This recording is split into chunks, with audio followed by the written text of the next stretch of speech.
Hey everyone, welcome to Nims Toots. Today we're going to be building a super compact, highly configurable, ultimate chicken farm.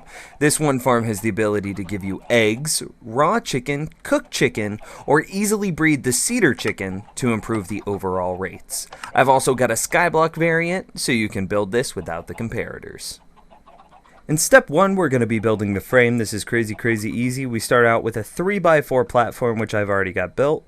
Then I'm going to come up 2 blocks on both sides. I'm going to put the water on the left, lava on the right, another 2 blocks here, 1 block over, 1 block there. Drop back down, place our chest, 3 blocks of glass. Then I'm going to spin around to the back, place down 2 hoppers feeding into the back of the chest. On the backmost hopper, I'm going to place a dispenser facing forward, and it's important that this is a dispenser and not a dropper. Then a half slab there, and I'm able to place both of those by holding shift. Then I need to place a dispenser facing inward off the blue block, a dispenser facing inward off the red block. Then we need to place some solid blocks there and there. Then I need to place a hopper feeding into the top of this bottom dispenser. Then a carpet on top of that, piece of glass right there. Then I need to place a solid block, aesthetic block right there. Then place a dispenser facing downward, and I can tell that that's facing downward by the circle on the bottom. I'm going to come back here, grab 3 solid aesthetic blocks, build them out like this, and then connect them there. Then I need to grab 3 hoppers and feed them in here. That's it for step 1. There are 2 different versions of redstone for this ultimate chicken farm, one with comparators and one without comparators meant for skyblock. If you want to get just the skyblock version, you can click the annotation on the screen or in the description below. We'll be starting out with comparators, so that starts out with 2 buttons there and there, then levers there and there. Spinning around to the back, we need to be placing a comparator facing off of this bottom dispenser, set to subtract mode, then into a solid redstone conductive block with a torch there. Then we actually need to extend this out just a little bit.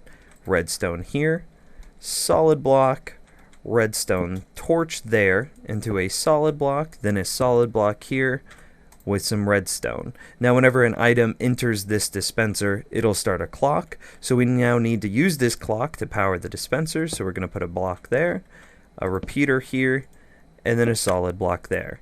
Then we need to come up to the top and basically do the same thing. I'll do it a little bit quicker this time.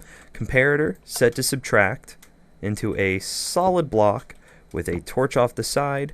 Then we actually need to come down here, place a solid block there, junk block, destroy that so that way we get this upside down half slab, place redstone on it, solid block, torch, solid block, redstone dust, repeater set to 1 tick, into a solid block. Then we're going to come back down here and we need to set this up so that way we can control the feed me chicken, feed me eggs function, which is going to be this right lever. So we need to place a solid block right here. It's pretty easy. Just place a repeater right there set to a 1 tick delay. Then spinning around to the other side, this lever will control the production. So if you ever don't need chicken anymore for whatever reason, you can use this lever. So we're just going to put a repeater there and some redstone right there. Building this in Skyblock is very similar. We just can't use comparators, so we have to get a little clever. We'll start out by placing 2 buttons there and there, 2 levers here and here. Then let's spin around to the back. We're going to be placing a solid block immediately behind that dispenser with a torch off the side, a piece of redstone dust there, a repeater set to at least 2 ticks. You can control that as you want between 2 and 4. Solid block, piece of redstone, that'll start the clock. Then we need to place a redstone torch here, and then a piece of redstone here. Now to turn on and off the production, and also the annoying noise, we need to hook up this lever, so we'll put that there and there. Now as we flip the lever, it stops the clock. As we flip the lever again, it allows the clock to run. If you want to leave the farm running all the time, you can set it to 4, so it's a little bit less annoying. If you want to run the farm intermittently, set it to 2, so that way it empties itself out as fast as possible. Let's go ahead and shut it off. Then we need to go ahead and hook up the feed me eggs, feed me chicken function. So let's go ahead and add a solid block there with a redstone repeater.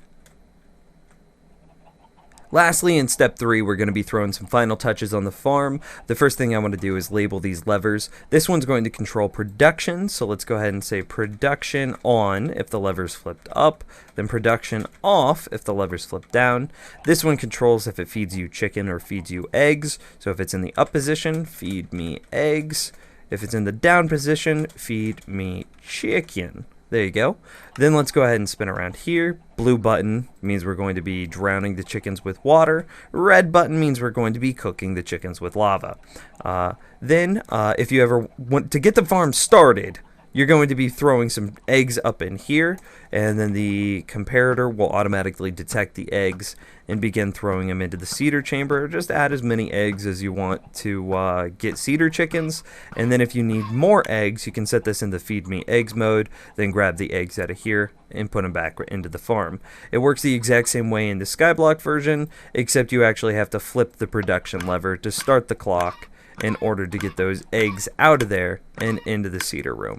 The last thing that I want to note here is if you're playing prior to 1.8, so that's 1.7 or before, Minecraft does a pretty cruddy job about keeping track of entities whenever you log in and out. So just to help Minecraft keep a smaller or a little bit better job of keeping track of those entities, let's go ahead and spam some stairs down in all those open spots to try to keep those seeder chickens contained. If you're playing prior to after 1.8, it's not a problem. You have nothing to worry about. But if you're playing in 1.7 or earlier, you're going to want those stairs. Lastly, I've got a little bit of extra information for you.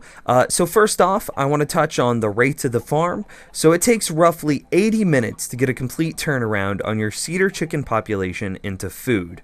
So the example is if you have 50 seeder chickens, give it 80 minutes, and you'll get roughly 50 food down here at the bottom. So that's 50 raw chicken if they're on the drown setting, or slightly less cooked chicken, because you got to think the lava does burn a few of the items. It's not many, but a few of the items. So you'll get a little bit less than 50 cooked chicken after that 80 minutes. If you ever want to add more chickens, like I said earlier, you can just put this on the feed me eggs setting, grab the eggs out of here, put it back into the breed them slot. And then the last thing I want to cover in the extra information is extra uses for a chicken farm. So this doesn't actually just give you chicken, but it can give you emeralds as well. So trading with villagers, you can trade 14 to 18 raw chicken, so that's the purpose of the water in the farm, 14 to 18 raw chicken into 1 emerald. Or you could take the feathers that you get from the chicken farm, combine them with ink sacks and books to get a written book, and you can trade 2 written books to librarians for 1 emerald. Well, that's going to be the end of the video. Thank you so much for watching. A lot of work went into this video, so if you could like the video, maybe toss it a favorite, share it with your friends, that would be super duper appreciated. So anyway, thank you again for watching. This has been Nimstoots, and hopefully it didn't stink. We'll see you guys later.